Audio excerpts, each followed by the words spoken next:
This is the Louie T Network.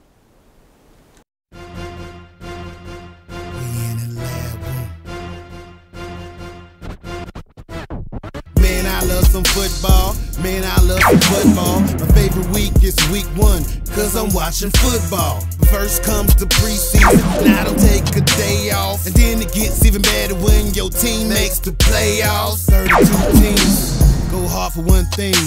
They work for one thing, that Super Bowl ring. 32 teams go hard for one thing.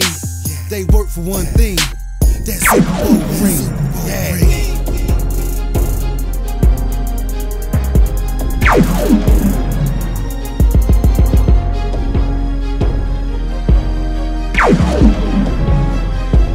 We in the lab room.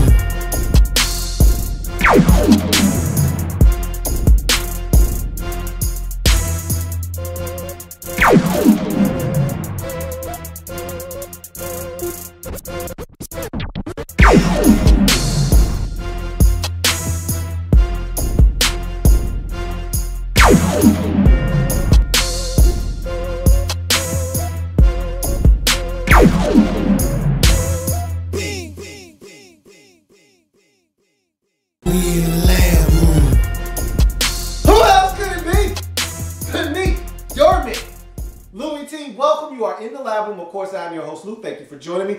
Wild Card Weekend in the National Football League. 6th seed Baltimore Ravens on the road, taking on the 3 seed Pittsburgh Steelers in some old-fashioned AFC North family business. If these two teams say they ain't did it, then they ain't did it. But if they did, well, of course, that's family business. And so these two teams locking horns. They're no strangers to one another, and that's what made this such compelling football, A, and B, a tough game to pick because, again, when it's this is why I don't go near family business right here, because you just never know what's going to happen.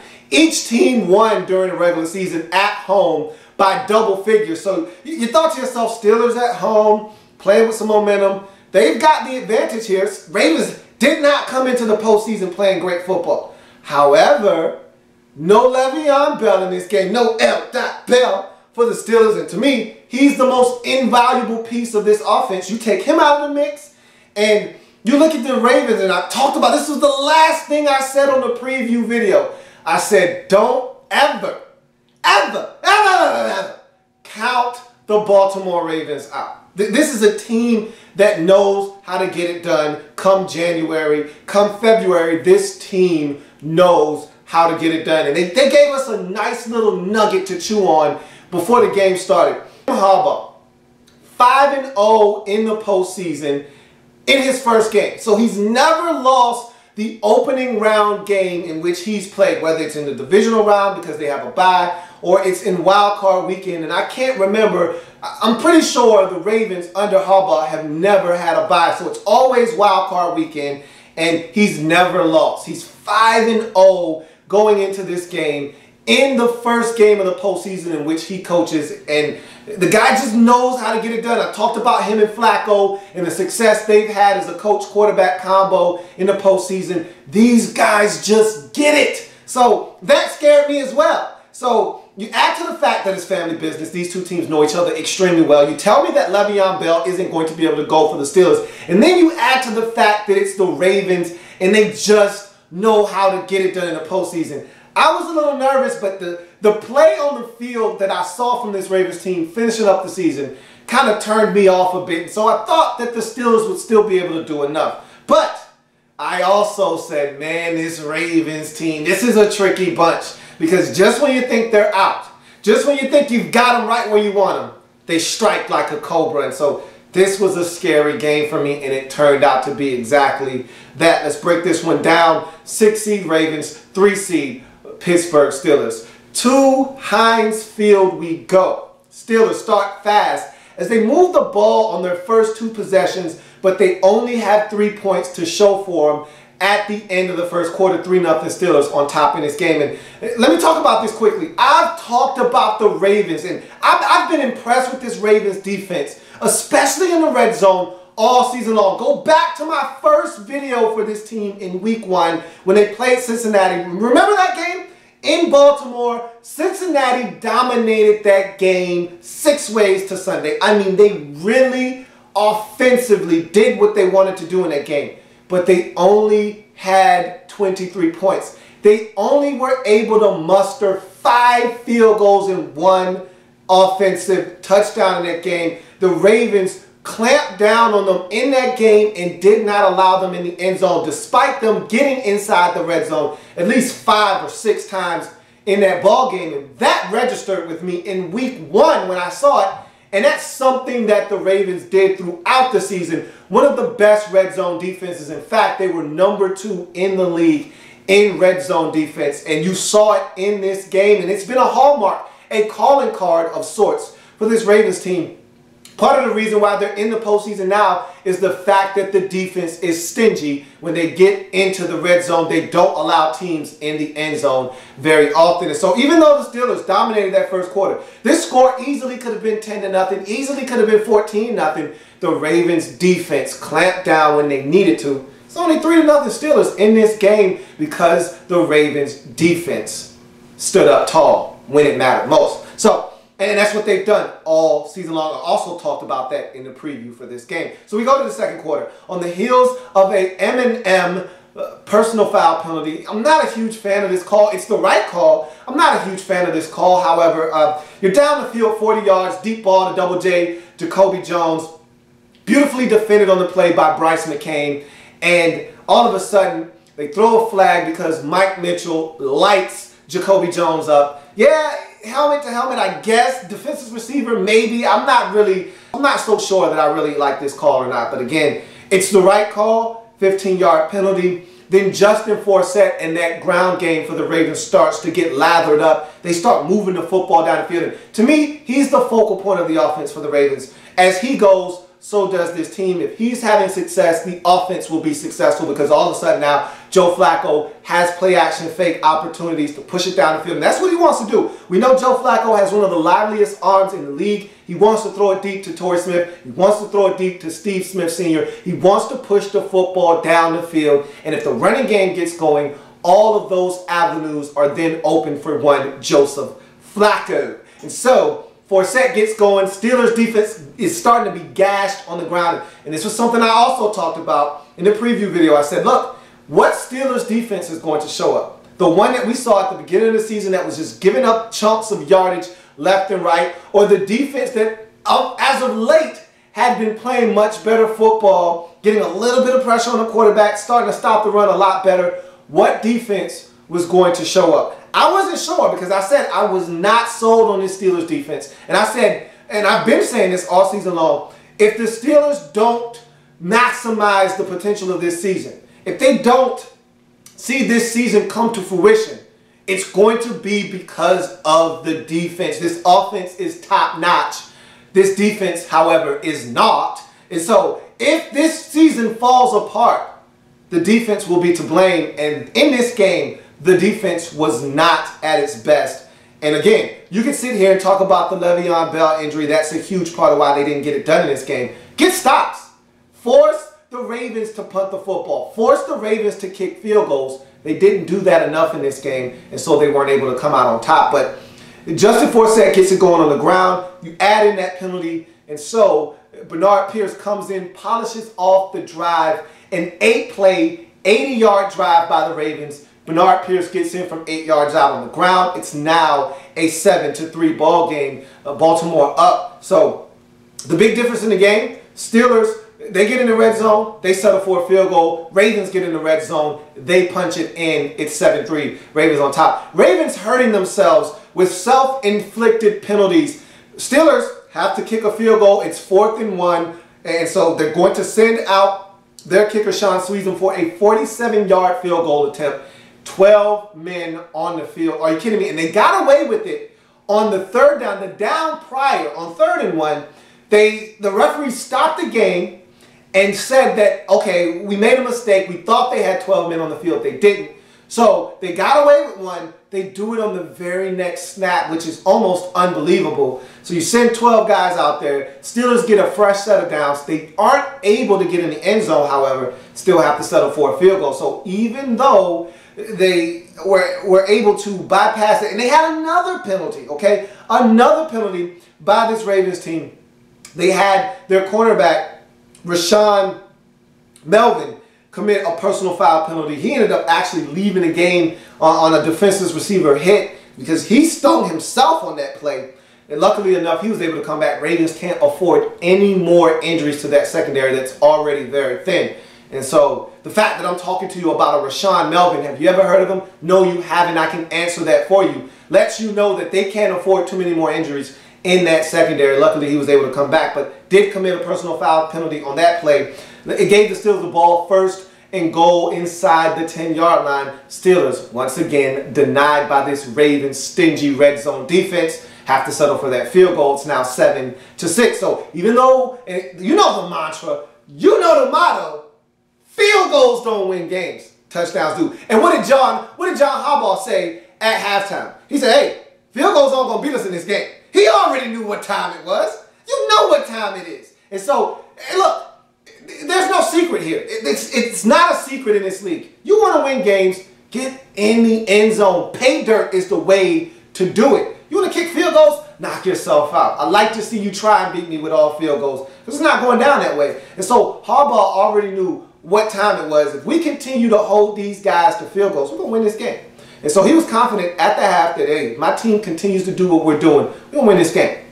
And so even though the Ravens had some costly penalties on that possession, Steelers only come away with a field goal. So it's 7-6, Baltimore on top. Ravens respond to that field goal with a field goal of their own. And as they move the football down the field, get into the red zone themselves, but have to settle for a field goal. It's 10-6 now, Ravens on top. Steelers continue to move the ball down the field, cap off the first half with another impressive drive. But guess what? They kicked another field goal. It's 10-9 as we head to the halftime break. So the Ravens living up to their billing, continuing to be stingy in the red zone. Meanwhile, the Steelers definitely missing the services of one Le'Veon Bell. Because again, when you get in the red zone, it's tight. Everything shrinks. The field shrinks. The amount of space you have to work shrinks. The playbook shrinks. Everything shrinks when you get inside the red zone, especially when you get inside the 10-yard line. A guy like Le'Veon Bell, Bell, is indispensable in the red zone because there's so many different problems that he presents. A, running the football out of the backfield, but more so as a pass catcher on a check down, on an option route. Just on so many different things he can do in the red zone. And he's such a big part of what they do when they get close to the end zone. They really missed him in this game. I wanted to not make that an issue. I wanted to make that as small a deal as possible. But at the end of the day, without your biggest horse in the race, it's going to be tough for the Steelers to get this done. And they weren't able to do it. But we go to the halftime break, 10-9 Ravens on top in this game. Again, Steelers scored more times than the Ravens. Problem is, they've kicked off field goals. Ravens have been able to get in the end zone on one occasion. So we go to the third quarter. On the strength of an Antoine Blake pass interference down the field, Ravens get a field goal after Joe Flacco nearly fumbled the ball away. And that's the thing I love about Joe Flacco. This was a dumb play, and Joe will do that from time to time. Make a bonehead and just say, Joe, what the hell are you doing? You know better than that, Joe. Come on, Joseph. What are you doing? What are you doing? You know better than that. And even though he made a play like that, Joe will come back on the next play, on the next possession, and be Joe. Ooh. Joe will act like it never happened. I mean, even in the Houston-Texans game, where he could do no right in that game, you looked at Joe, you couldn't tell that they were down in that game to a practice squad quarterback. You would have thought they were up by 15. I mean, that's Joe Flacco in a nutshell. Love that guy. And so it's 13-9, despite Joe Flacco almost making a boneheaded turnover. It's 13-9 after the field goal. Steve Smith Sr. Smitty! That's right, dude's still getting it done at the ripe age of 35. Is able to come down with his second big catch of the game. Had a big one in the first half. This one is a huge catch down the field, and he started to really rev it up in this game. He's still got a lot left in the tank, folks. And so this sets up a 12-yard Flacco to Torrey Smith 12-yard touchdown TD on 3rd and 7. So, you know, the same thing that the Steelers are doing, the Ravens are doing. They're moving the football. The difference is Ravens cashing it in, ching, ching, and the Steelers settling for field goals. So now the score is 27. This is when I started to get worried. When the score moved from field goals to touchdowns, now it's 20-9. Now I'm starting to become worried because now I realize, damn, Baltimore's not playing with these boys, because if they had to settle for a field goal there and it goes to 16-9, you're still saying to yourself, a touchdown, extra point, we got a tie ball game. They're not going anywhere. That's the way I felt. But when they scored a touchdown there, I said, damn, Ravens not playing today. But I'm going to tell you when I really knew that these boys were coming out here for blood, when they were coming to get a victory from these Steelers. I'm going to tell you when that moment came. As we head up the 3rd quarter, Ravens on top 20-9, go to the 4th quarter. After Baltimore goes for it on 4th and 1 and get it, the very next play, Justin Forsett fumbles the football. Great penetration by the Steelers defense. James Harrison able to jar the football loose with his penetration, and heads up play by the rookie Ryan Shazier to yank Forsett away from the football, pull his arm away, not allow him to recover his own fumble and clean up his own mess.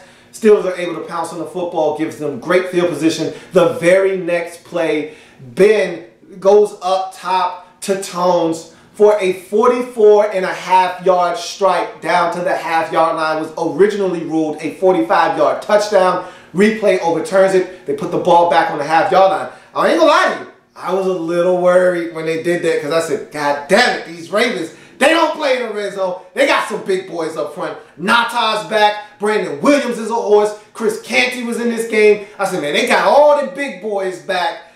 I don't know if that's a good thing. Tyson, there's a lot of beef up there with those boys. They might not get in the end zone. That's what I was saying. And then to make it worse, they get a false start penalty on the first snap. Do the Steelers, moves it back to the fat 5.5-yard line. I'm like, oh my gosh, you want a field goal. You want a field goal. But good thing that they have Big 10 over there. Martavis Bryant comes down with the back shoulder fade in the end zone, goes up, climbs the ladder over Ladarius Webb for a touchdown. Steelers go for 2 to cut it to a 1-score game, or a field goal game, really, because it's already a 1-score game at 20-15. They go for 2 to make it 20-17, where a field goal ties it up. They're unable to get that done, as honestly, Ben just lost it up there. Bad throw by Ben. I didn't even like the play call anyway, but they're able to pick it off in the end zone, are the Ravens. So no points for the Steelers on the 2-pointer. It's 20-15 now in this game. Steelers right there, though. Right in striking distance. And then, to me, the biggest play of the game. Huge 3rd down conversion of Owen Daniels, because right at this point in the game, about 9 minutes to go, Ravens are reeling a bit. That fumble by Forsett was huge, allowed the Steelers back in the game. They had the Steelers right where they wanted them. And to have the crowd involved in the game now, terrible towels are being waved. It's loud. It's coming to a crescendo. You can barely hear yourself. If you're at the stadium, I'm pretty sure Flacco could barely hear himself think, because now the crowd really feels it. If we get this stop, get the football back to the offense, we probably could go down the field and take the lead right now. That's the type of momentum they had. Uncle Mo was on the sidelines of the Steelers at this point, and he had his nice little big gulp. He had his chips. He was having a good little time. And on that 3rd down, Flacco stared down the gun barrel. Steelers came with a little bit of pressure. They actually hit him on this play. Flacco stands in the pocket nice and tall. That's my boy, Joe Cool. And that's why I love this guy. Drills it to Owen Daniels over the middle of the field. Is able to beat the safety, Mike Mitchell, on the crossing route. Gets up the field. This was the biggest play in the game to me, because that right there, if the Ravens don't convert there, this is a different ballgame. I think the Ravens were in trouble right there. That first down settled the crowd down. Shh, be quiet. Be very, very quiet. Put everybody back down in their seats, and it really put the Steelers back on their heels. And then on 3rd and 1, after that first down, a crucial 3rd and 1, and this is when I knew. These Ravens, they're not not here to tie. They're not here to try to steal one. They're here for blood. They're out for blood in this game. They want to win. They didn't come here to see if they could steal one on the road. They came to win. It's a difference than coming and trying to sneak a W and saying we coming in and we taking a W. Whether you want us to get it or not, we coming to get that. Let me get that. You don't know what to do with that, boy. That's what they said. 3rd and 1. They could have ran the football. They could have did a quarterback sneak like they had done earlier in the game with Flacco. No. Those boys went for the jugular. They went up top to Torrey Smith in the back of the end zone. And if Torrey Smith had more awareness of where he was on the field, he should have been able to drag that second foot. Most receivers in this league will drag that second foot, fall on the ground. That's a touchdown. Beautiful throw by Flacco. It's 3 Steelers back there, 1 Raven, and he dropped it in the box. Dropped it in the box, breastfed him. Mwah! Right in the back of the end zone. But Torrey Smith got 1 foot down, did not drag that second foot. Should have, but he didn't. Incomplete, but I tell you what, that was a big play. That let me know where they were mentally. They weren't coming here to try to ease by this team and barely get one and move on. They were looking to beat these boys down, and they were looking to get this W. And that made them have to settle for a 52-yard, just incredible field goal. And you know, a lot of people come in, try to attempt these 50-yarders at Heinz Field. They showed the statistics. It was like 3 of 13, 3 of 12, something like that from beyond 50 at Heinz Field. Don't do it. Don't do it. But that's not a regular kicker right there. That's just incredible. Justin Tucker right down the pipe.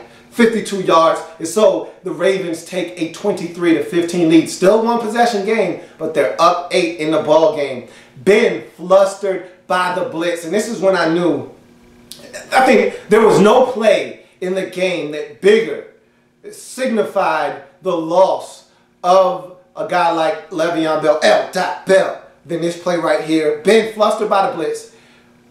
The thing that you love about having a guy like Le'Veon Bell is the check down factor, the ability to make something out of nothing. When nothing is there, I can just give you the ball and say, hey, I don't want it anymore. I can't do nothing with it. You take it.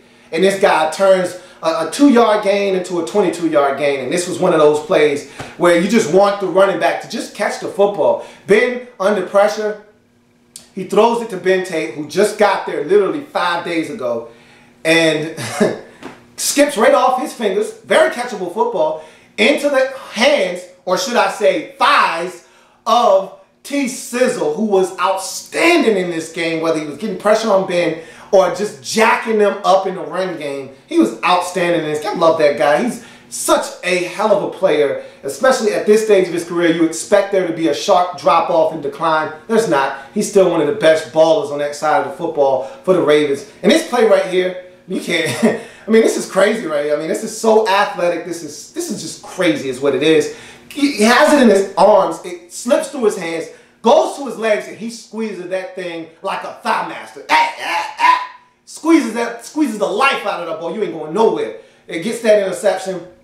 Very next play, after that highly athletic play by T. Sizzle, Terrell Suggs, Crockett Gilmore catches the football on a tight end crosser and looks up and says, damn, y'all not going to catch me? I'm going to just take this into the end zone. And just like that, score goes from 1 score possession to 30-15. At that point, if you live 20 miles away from the stadium, 10, 15, 20 minutes away, you can stay at the game. You live 10 to 15 miles away from the stadium, 30-minute, 45-minute drive, I'd advise you to go ahead and get your keys. Go ahead, head on home. This game is over. But Steelers put together one more final drive just to give it a go. It's Ravens Steelers. Why not make this be interesting down the stretch?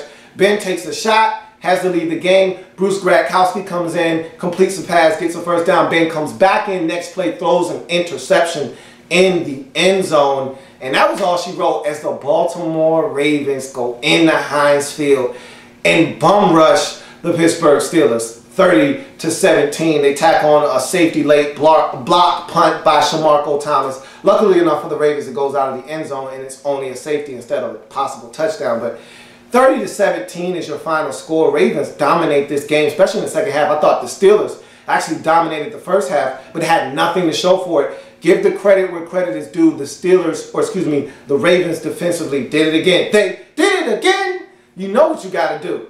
All right, you know you got to get in the end zone in this league, and the Ravens simply would not allow the Steelers to get in the end zone, especially in the first half when it mattered most, and that's where this game was won.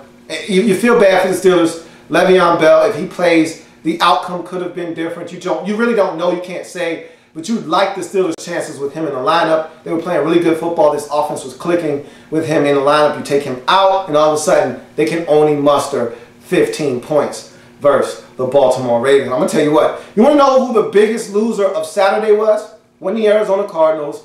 Wasn't the Pittsburgh Steelers. It was the New England Patriots. The Patriots are saying, damn, damn, damn. We thought we were going to get away from these boys. We thought the Steelers were going to handle our lightweights. We thought the Steelers were going to do our dirty work for us. Now they got this though. If there's one kryptonite for the Patriots in the postseason, it's these damn Ravens. They want no part of these boys. Dean Pease, defensive coordinator of the Ravens, he's licking his chops. He's like, I got Brady again. We about to do these boys in. That's scary right there. I'm already kind of like, man, I don't even know what to do in that game. Because this is a different Patriots bunch. Defensively, they're much better. Brady's got a better supporting cast, but damn it if the Ravens don't know how to play these boys. Healthy Patriots or not, boy, that Ravens team, they know how to beat the Patriots. That's going to be some good football next week. I can't wait. Bart Scott can't wait. And so that's going to do it for the Saturday night wild card weekend matchup. Ravens-Steelers. Ravens take this one 30-17, move on to the divisional round and get it done as the 6th seed. They'll be taking on the Patriots next week. If it happens in the National Football League, whether big or small, we cover it all here in the Lab Room. Come back and join me as I continue to break down wild card weekend in the National Football League season on Sunday. Sunday. In the Lab